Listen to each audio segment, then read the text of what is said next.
Yurdun bolsayım, üyüm bolmasa, yarım bolsayım, köngülüm bolmasa, oğlum bolsayım, yurdum bolmasa, oğlum bolsayım, yurdum bolmasa, yollarda geleyim yaxşı, kızlarda kirgedim yaxşı.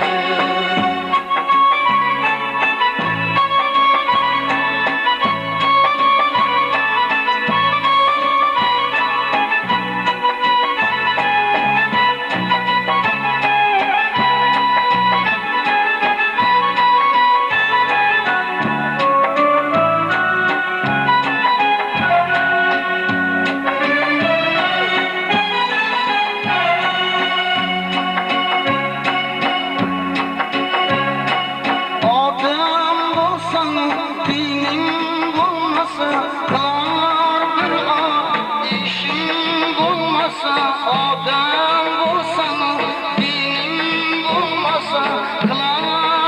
ar, işim bolmasa, ilmim bolsa yok, aklım bolmasa, ilmim bolsa yok, aklım bolmasa, yollarda gelin yaxşı, uzaklardaki gelin yaxşı.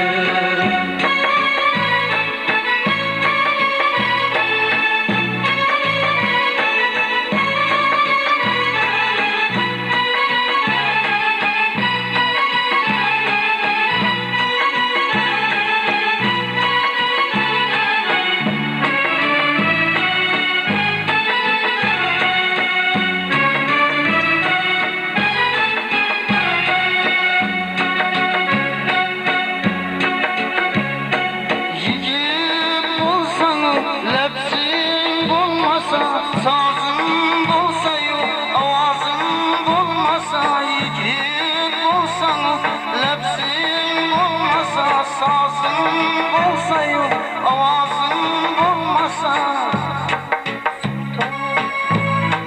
sultan bolsan, yurtun bolmasa, sultan bolsan, yurtun bolmasa.